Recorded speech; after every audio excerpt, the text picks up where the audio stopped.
नारी का सबसे बड़ा आभूषण पति की प्रसन्नता है और पुरुष की सबसे बड़ी महिमा पत्नी को संतुष्ट रखना, खुश रखना। याद रखना, जितने लोग तुम्हारे आश्रय में रहते हैं उनकी व्यवस्था बिगड़ने न पाए। दाक्षम, कुशल बनो, मर्मज्ञ बनो। अप्रमादो, तीसरा लक्षण अप्रमादो, जिनके पास में बिल्कुल लापरवाही नहीं है, तत्काल काम करने की आदत है, वे लोग कभी गरीब नहीं बनते हैं। जो टाल मटोल नहीं करते हैं, लापरवाही नहीं करते हैं, कल कर लेंगे, परसों कर लेंगे, हो जाएगा, देख लिया जाएगा, ऐसी भाषा नहीं बोलते हैं, जो तुरंत करने के लिए तैयार हो जाते हैं, ऐसे लोगों के घर में लक्ष्मी का निवास रहता है। इसलिए आलस्य को दूर करिए।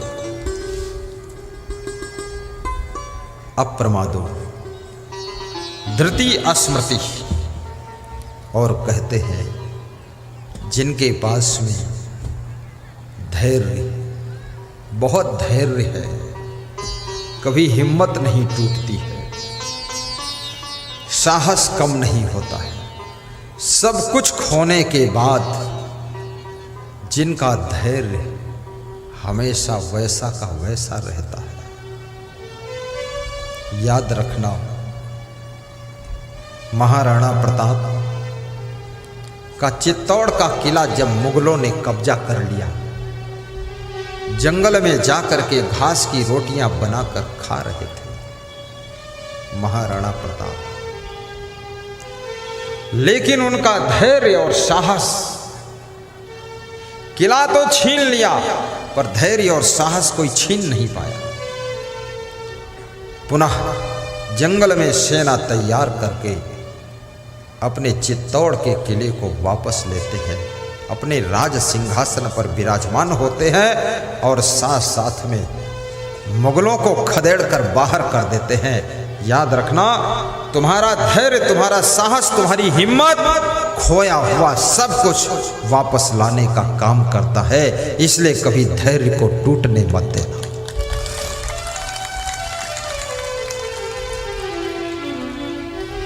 और धैर्य की परीक्षा कब होती है? जब तुम विपत्ति में होते हो। सामान्य परिस्थिति में तो सभी धैर्यवान दिख रहे हैं, सभी वीर हैं, सभी साहसी, लेकिन आपत्ति काल में जब तुम्हारा धैर्य टूटने ना पाए, तब समझ लो तुम्हारे पास धीरज है।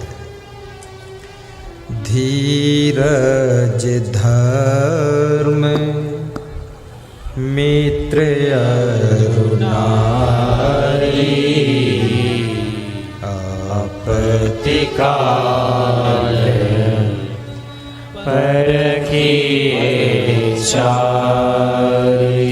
धीरज धर्म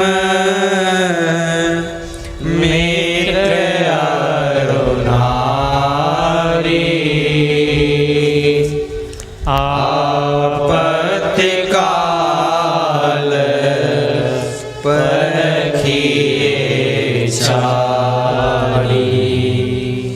धीरज धर्म मित्र अरु नारी, आपत्ति काल परखिए चारी। इन चार चीजों की परीक्षा आपत्ति काल में होती है। जब पति किसी आपत्ति में फंसा हो, तब नारी की परीक्षा होती है। जब तुम्हारे पास में धन भी ना हो, कोई बड़ा पद भी ना हो, शरीर में बीमारी भी आ गई हो, दुश्मनों की संख्या भी बढ़ गई हो, परिवार के लोग भी साथ छोड़ चुके हो, रिश्तेदारों ने भी मुंह मोड़ लिया हो, ऐसी परिस्थिति में तुम्हारी पत्नी की परीक्षा होती है। ऐसी कंडीशन में जो नारी अपने पति का साथ देती है, वो नारी केवल नारी नहीं है, वो नारी नारायणी है। वो नारी नारायणी है, वो देवी स्वरूप है। शंकर भगवान की एक कथा है। शंकर भगवान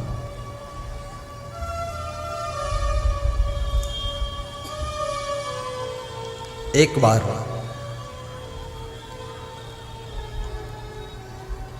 पार्वती के साथ में बैठे बात कर रहे थे।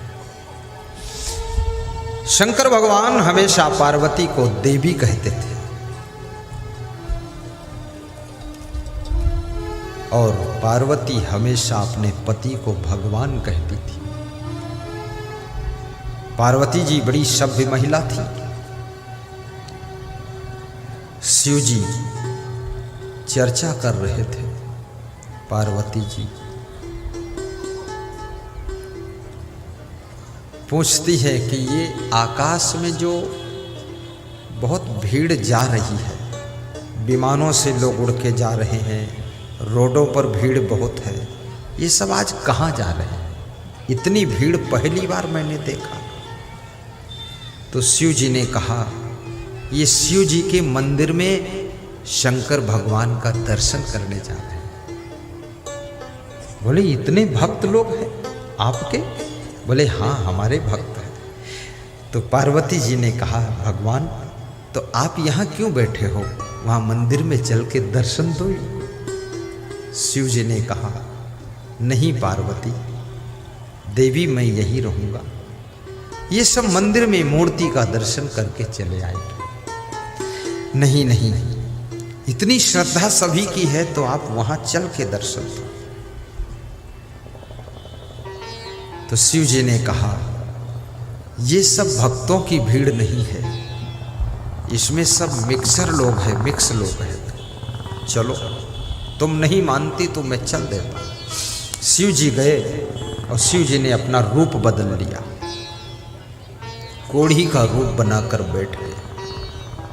पार्वती जी अपना रूप बदल करके पंखा डुला रही हैं। शिव जी बैठे हैं। एक नवयुवकों की मंडली आती है। पार्वती जी से पूछते हैं नवयुवक, ये तुम्हारे कौन है? पार्वती जी ने कहा, ये हमारे पति देव हैं। बोले ये तो कोढ़ी हो गए हैं।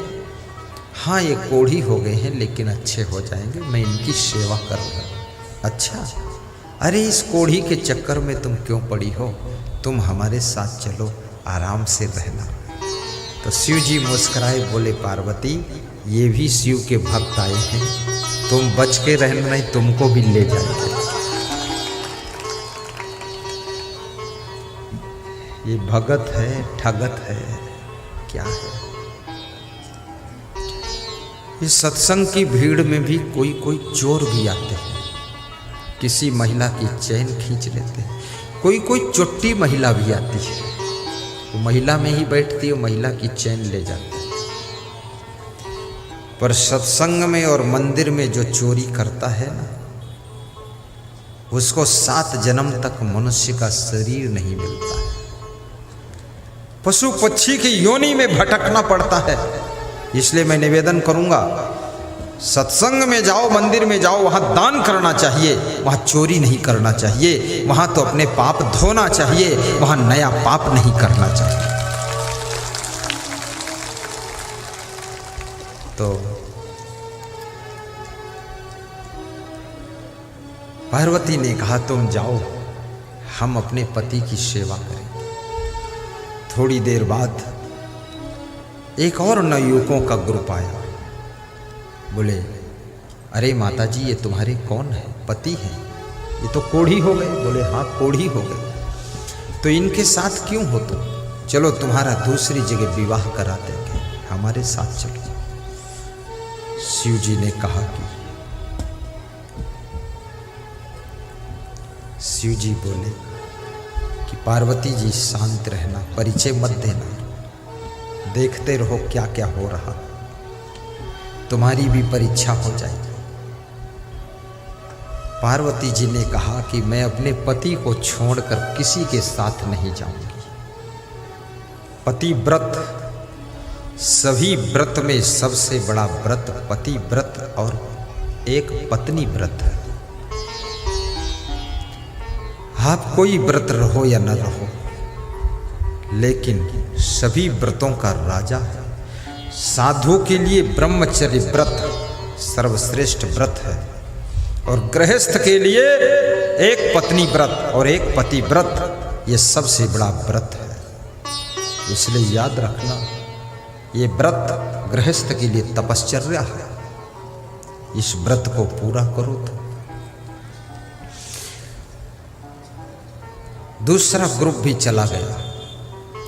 तीसरा एक ग्रुप आया, बूढ़ों का ग्रुप था। देखा कि एक सुंदर नारी एक कुष्ठ रोगी के ऊपर पंखा डुला रही है। पूछा, आप कौन हो देवी, और ये कौन है तुम्हारे रिश्ते में जिन पर तुम पंखा डुला रही हो? ये मेरे पति देव हैं। अच्छा, आपका शरीर इतना सुंदर है, स्वर्ण जैसी काया, और इनका शरीर ये कोढ़ी, इनके साथ में तुम क्यों हो?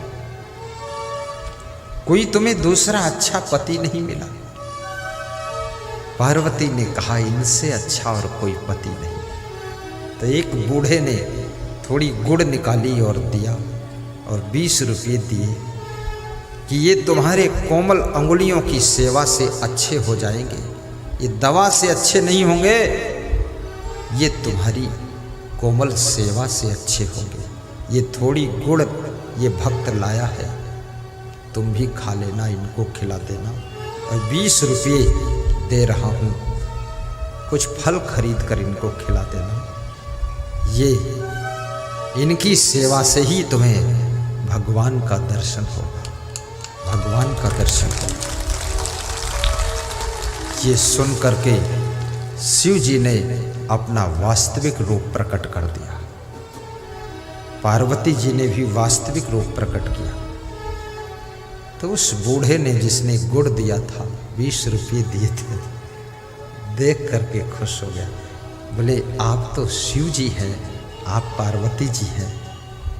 तो उन्होंने कहा, हम यहाँ भक्तों की परीक्षा लेने के लिए आए थे, इसलिए हम कोढ़ी बने थे, हम कोढ़ी नहीं हैं, हम शिव भगवान हैं। हे भगवान, आपको कौन पहचान पाता है? वास्तव में कहते हैं कि जिस दिन भगवान नहीं मिलता है उस दिन भोजन नहीं मिलता है, भोजन नहीं मिलता है। भगवान रोज मिलता है, भोजन भी रोज मिलता है, लेकिन भगवान को तुम पहचान नहीं पाते हो।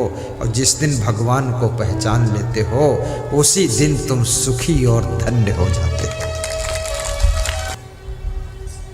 आपका पति कितना कमजोर हो जाए, उसका साथ मत छोड़ना। आपकी पत्नी कितना बीमार हो जाए, उसका साथ मत छोड़ना। माँ बाप कितने कमजोर हो जाए, यदि तुम उनके बेटे हो, बहू, वृद्धावस्था में उनकी सेवा करना। उनकी सेवा से तुमको गुरु का आशीर्वाद मिलेगा और उनकी सेवा से तुम्हारी मनोकामना पूर्ण हो